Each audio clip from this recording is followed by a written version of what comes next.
Hey 1PM, you're listening to the 5-minute summary of this episode. If you're at the right place, enjoy. Jason, you are an intern at the ED at the Charles Gardner Hospital. James, a 55-year-old man, has just presented with chest pain. Jason, tell me what questions you would like to ask of James. So for James, I'm going to ask him when the pain started. I want to understand the location of the pain. Is it central? What does the pain feel like? Does the pain radiate anywhere? I want to ask specifically about associated symptoms such as shortness of breath, chest tightness, diaphoresis, and palpitations. After going through Socrates, I'm going to ask about his risk factors. So ask things regarding his past medical history, his medications, family history of cardiovascular disease, and smoking history. After taking the history, what investigations would you like to order for James? So with my working diagnosis being an acute coronary syndrome, I'd like to perform a bedside investigation. So that would be an ECG.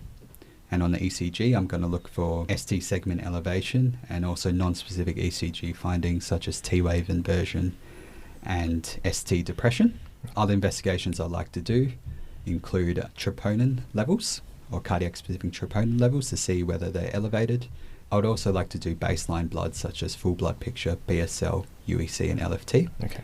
I'd also consider performing an AP chest X-ray if I was considering other differentials. Okay. What is your immediate management of James? So if my working diagnosis of STEMI is confirmed with the investigations, the history and the exam, my immediate management would be analgesia with IV morphine and a GTN spray. I'd also give oxygen if his oxygen saturation was less than 92%. I would start him immediately on aspirin 300 milligrams PO and an anticoagulant, which would be unfractionated heparin 5,000 units. And if I was in a hospital, I would call a code STEMI to get things moving forward. Depending on the time frame of when the chest pain started, I'd consider thrombolytic therapy such as alteplase or retaplase if it's not contraindicated. If the pain started like less than 90 minutes ago, and because I'm in Sir Charles Gardner Hospital, which is PCI capable, I'd immediately attempt revascularization with PCI in a catheter lab to preserve any remaining tissue. What is your long-term management of James? Pharmacologically wise, I want to start him on dual antiplatelet therapy, which includes aspirin lifelong and ticagrelor for 1 year. I'd also like to start him on a statin, an ACE inhibitor, and a cardioselective beta blocker such as bisoprolol.